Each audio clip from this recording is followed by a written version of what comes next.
दिल्ली में रहने वाले अर्पित और उसकी पत्नी नंदिनी अक्सर वीकेंड पर नई जगहों की यात्रा किया करते थे। एक बार उन्होंने उत्तराखंड के एक दूरस्थ गांव कुसुमगंज जाने का फैसला किया। लोगों ने उन्हें वहां जाने से मना किया था, लेकिन उन्होंने इसे सिर्फ एक अफवाह समझा। रविवार की सुबह अर्पित और नंदिनी अपनी गाड़ी में निकल पड़े। गांव का रास्ता घने जंगलों और पहाड़ियों से होकर जाता था। जैसे जैसे वे आगे बढ़े, मौसम अजीब सा होने लगा। दोपहर होते होते आसमान में अंधेरा छा गया और घना कोहरा चारों ओर फैल गया। रास्ते में उन्हें एक बूढ़ा व्यक्ति दिखा जो हाथ में लालटेन लिए खड़ा था। उसने उनसे पूछा, कहाँ जा रहे हो बेटा? अर्पित ने गांव का नाम बताया। बूढ़े ने एक गहरी सांस ली और कहा, रात होने से पहले वापस लौट जाओ, वहां जाना ठीक नहीं है।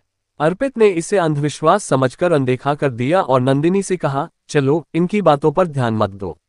जब वे कुसुमगंज पहुंचे तो देखा कि गांव सुनसान और वीरान था।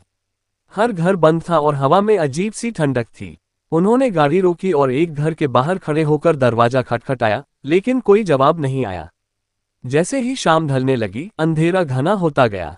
अर्पित ने नंदिनी से कहा, चलो यहां से निकलते हैं, शायद ये गांव वास्तव में छोड़ दिया गया है। जब वे वापस जाने लगे तो महसूस हुआ कि गाड़ी का रास्ता बदल चुका है। जो सड़क उन्हें आई थी वह अब कहीं नजर नहीं आ रही थी।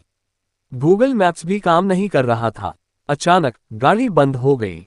चारों तरफ सन्नाटा था। तभी पास के पेड़ों के बीच से हल्की हल्की आवाजें आने लगीं, मानो कोई उनका नाम पुकार रहा हो। अर्पित और नंदिनी घबरा गए।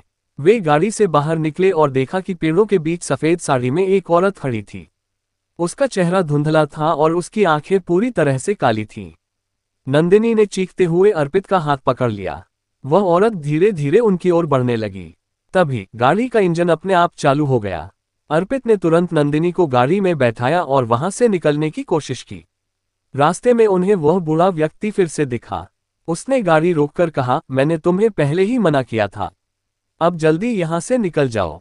सुबह होते होते वे किसी तरह जंगल से बाहर निकले और सीधे दिल्ली लौट आए। जब उन्होंने इस घटना के बारे में किसी से बात की तो पता चला कि कुसुमगंज में कई साल पहले एक महामारी फैली थी, जिसमें पूरा गांव खत्म हो गया था। लोगों का मानना था कि वहां की आत्माएं अब भी भटकती हैं। उस दिन के बाद अर्पित और नंदिनी ने कभी वीरान जगहों पर यात्रा करने की हिम्मत नहीं की।